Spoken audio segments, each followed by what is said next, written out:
Okay, so welcome once again to the Explaining History podcast. David Dean Barrett, who's been very kind enough to come back to us. You might recall David and myself talking over a couple of podcasts last year about the final days of the Japanese Empire and the decision making of the Truman administration on the dropping of the 2 atomic bombs.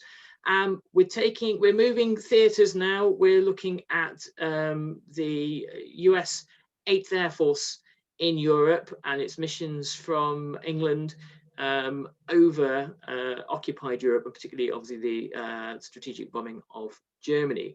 Welcome, David. And I think that the first thing I'm kind of curious about is really what was the American the American military's view of air power?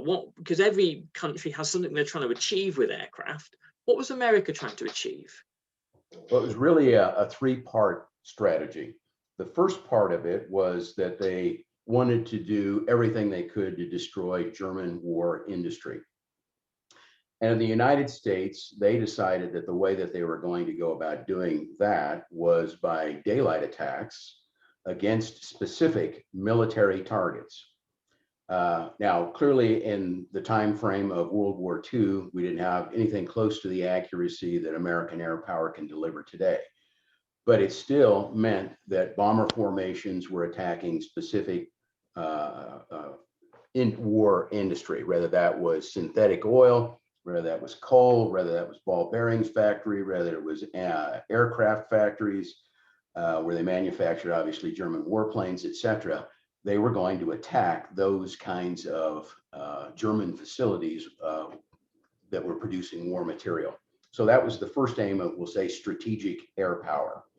The second aim was that they also wanted to, and this developed probably in the latter part of 43 and certainly by the beginning of 1944, in advance of the D-Day invasion, they wanted to wrest control of the skies over Europe from the Luftwaffe, because the belief was that absent having air superiority over the beaches of Normandy at the time of the invasion, that the invasion likely would not be able to be successful. And so beginning, excuse me, in early 1944, the United States essentially under General Doolittle changed its strategy from protecting the bombers that were still flying these missions to destroy a German war industry, to releasing them to go after the Luftwaffe and sweep them from the sky by the time of the Normandy invasion. The third was the heavy use of, we'll say, tactical air power. Not that the strategic bombing campaign against German war industry stopped, but after the Normandy invasion, it was the use of tactical air power, P-51s, P-47s in particular, P-39s, etc. Not only going after whatever remaining Luftwaffe there still were, but going down onto the ground and going after Wehrmacht targets, also railroads, bridges, anything that was helping the Wehrmacht to continue to fight the battle. And so what you saw starting to happen was Wehrmacht divisions having to deploy much further away from the front, delaying them from the front, their armor having to travel only at night because the skies were constantly being controlled to a very large degree by Allied air power, certainly heavily from the 8th Air Force. So those would be the three major elements of American war power, the 8th Air Force, I'm sorry, in terms of its objectives during World War II. So in a way, a lot of what you're talking about is the kind of the prelude to the Allied invasion of Normandy, the depletion of the German war machine, the destruction of infrastructure, the destruction of its ability to produce more aircraft, and the depletion of the Luftwaffe. Now, there's an ongoing debate, really, from the Casablanca conference between Churchill and Roosevelt about whether a Normandy invasion is desirable. And if it is, and Churchill really has to have his arm twisted on this one, he has long and happy memories of amphibious landings in the First World War that he's, has great regrets over. But when he kind of agrees that, oh yes, okay, so we will do this titanic clash against the Germans in northern France, the date that Churchill wants it to happen keeps getting shoved back and back, and so he wants the last moment that Churchill really has influence over Roosevelt is at Casablanca, which says, well, let's do the Mediterranean first, and Roosevelt and his advisors at the time basically say, well, the British have been fighting for quite a while. They seem to know what they're doing, and we'll go along with that. So the interesting thing for me is you've got the 8th Air Force depleting German abilities a lot on the ground from the air and destroying German infrastructure, knowing that the end goal is to be able to have a land invasion across Channel, land invasion of France. So the Americans, I suspect, were probably biding their time with the British, thinking, they will get their finger out eventually. Do you get a sense of that? Actually, there were some, obviously, I think, including Marshall, among the American military leaders who wanted to invade in 43 and felt like they were probably capable of invading in 43. Churchill, as you pointed out, was probably to some degree, at least by American view, dragging his feet. The other thing that I think did influence Churchill was the tragedy of Dieppe, which was by far and away much, much, much smaller, heavily Canadian and some British.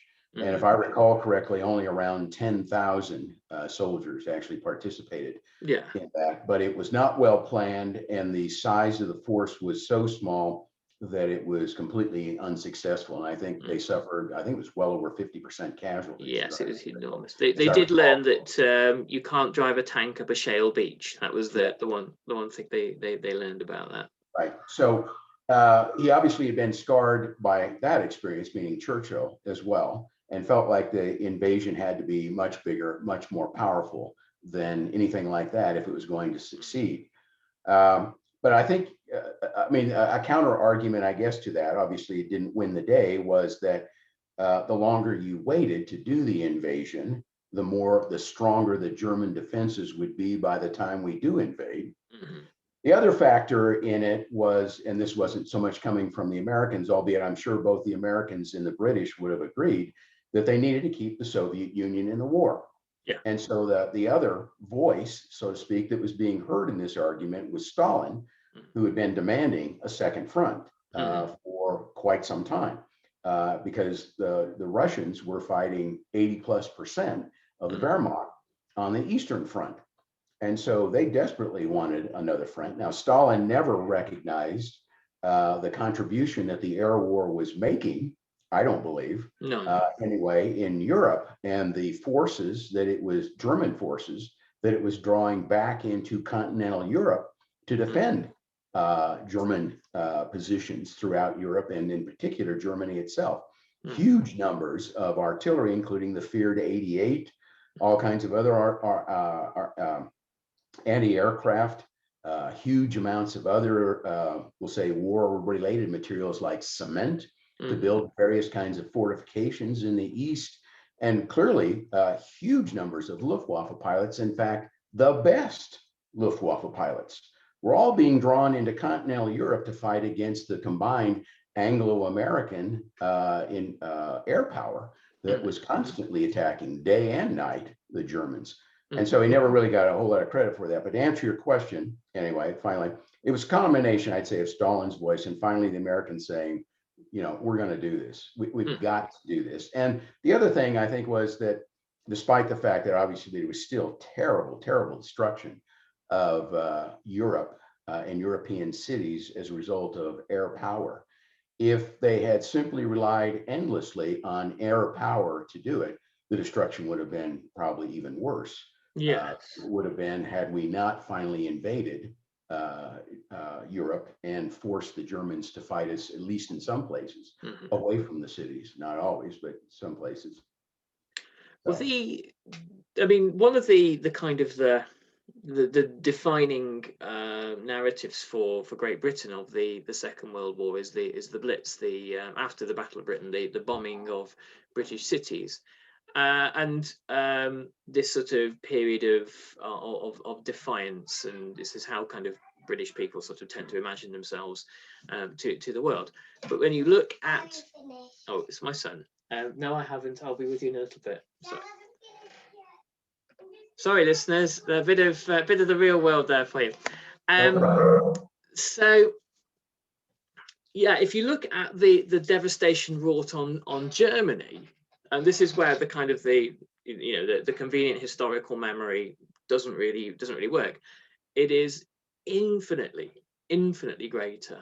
The destruction of German cities was and Japanese cities at the end of the war, but was I think a city that experienced 50% destruction was doing quite well. Right.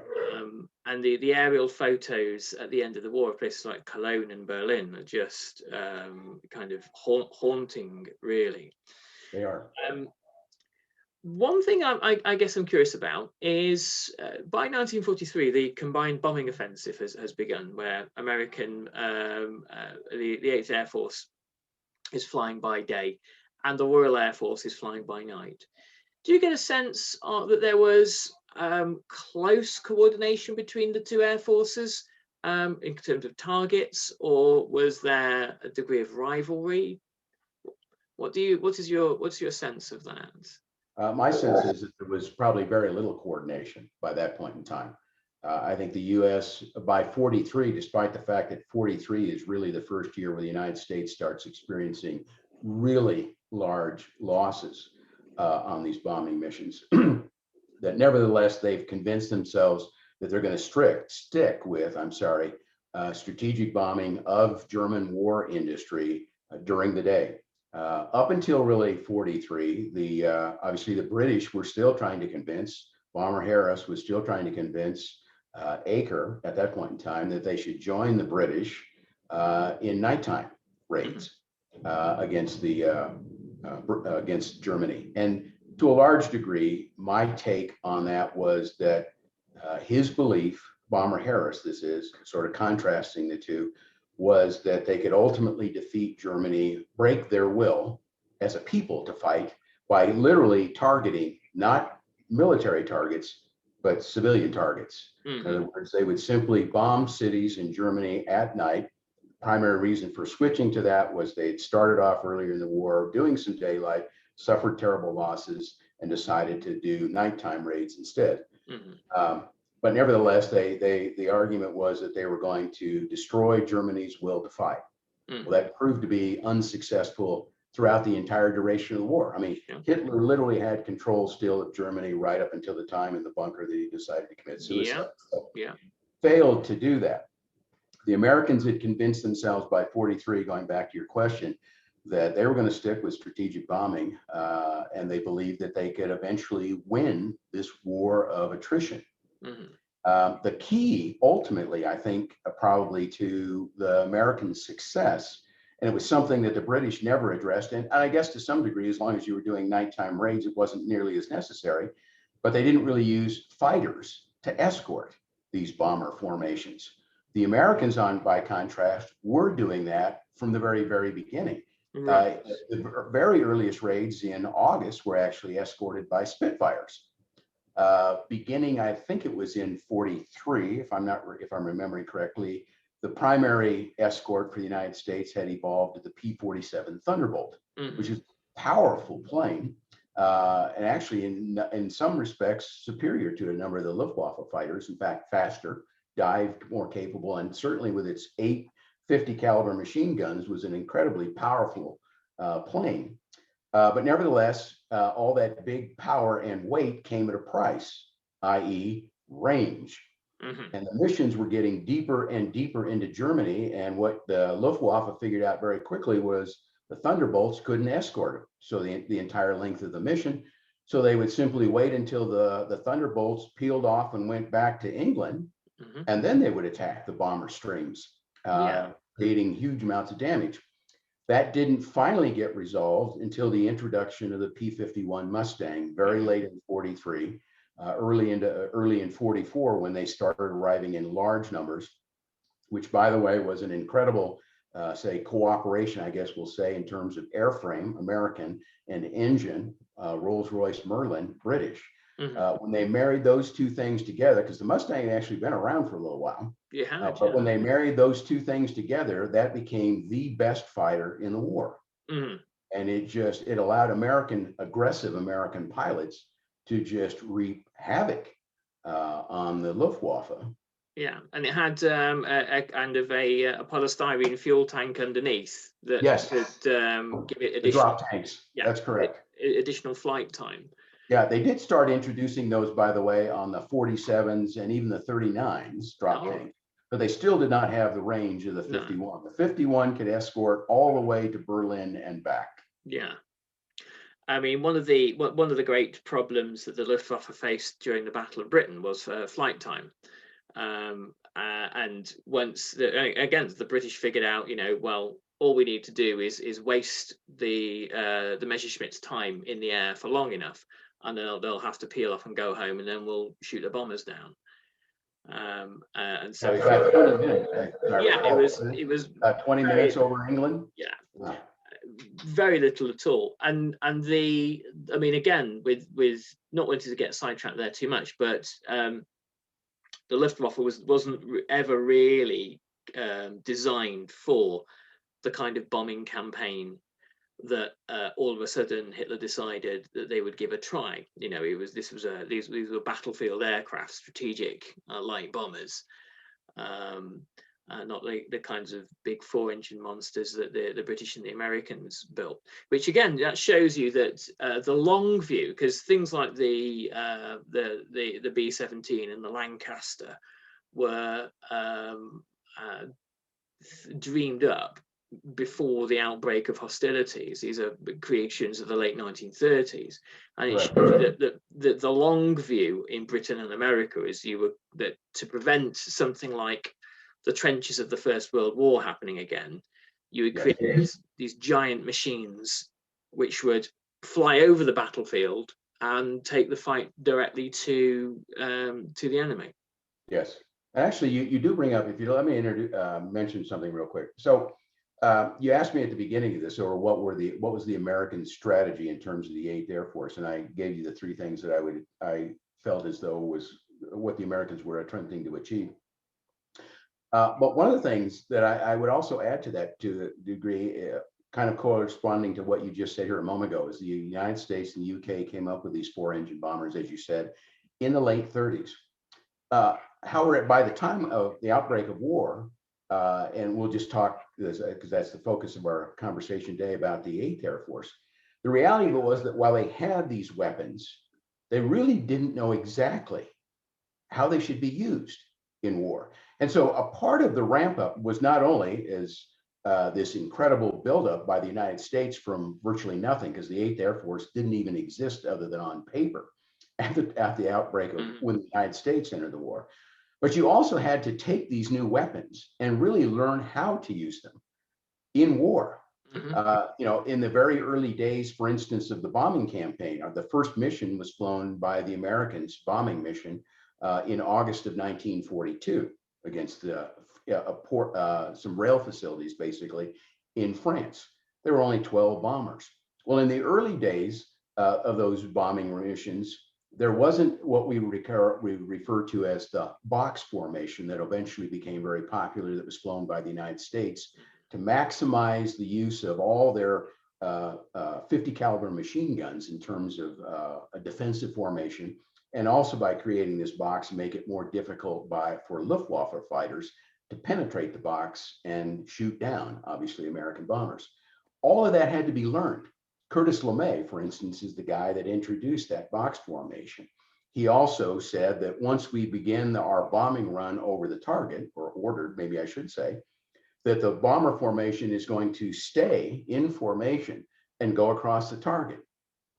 This is despite the fact that you have all kinds of flak that you see obviously in all these World War II videos, these black puffs of smoke, which are German 88s predominantly, firing rounds up into the sky at the altitude where the bomber stream is, and they explode as shrapnel, blowing holes potentially in these planes. The reason for staying in formation despite taking that kind of flak is you're not going to hit your target if you allow evasive maneuvers by those bombers. And so despite the fact that there's still going to be a lot of collateral damage, they're going to force the bombers to stay over target while they're bombing. After that, they can take evasive maneuvers to get back home, but they're going to stay on target to begin with. And so the point I'm making here is that we had to learn all of it, and it took time to learn all of this. And you're gradually adding more planes all the time to the mix, starting from literally 12 to, by the latter part of the war, having missions of over 2,000 planes at a time. Bombers, that is, escorted by another almost 1,000 fighters. Yes, and so it's a kind of you have vast air armadas by the end of the war. Yes. There's a fantastic book. I recommend it. I've often recommended it to my listeners, by a guy called David Reynolds, who's a British historian who lives in America, called The Long Shadow, and he writes about really the long shadow that the First World War cast over the 20th century. And he said that, the First World War had informed much of what the British thought about the Second World War, but kind of some of the things that the Americans would anticipate about the Second World War. They'd had a lesser involvement in the First World War, but still people like Roosevelt, who'd been obviously Woodrow Wilson's naval secretary, thought, I don't fancy much of that, thank you very much. And the use of air power, it's fascinating thing David Reynolds is arguing. He said basically that Roosevelt, long before he'd committed to intervention in the Second World War, even long before the outbreak of the Second World War, thought to himself, well, how do you stop a fascist dictator?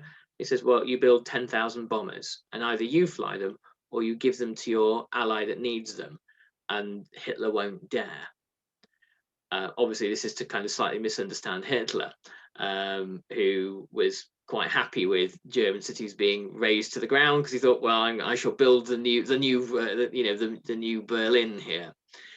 But it's really interesting when you look at these kind of machines and you think, well, that machine is the product of almost a political idea.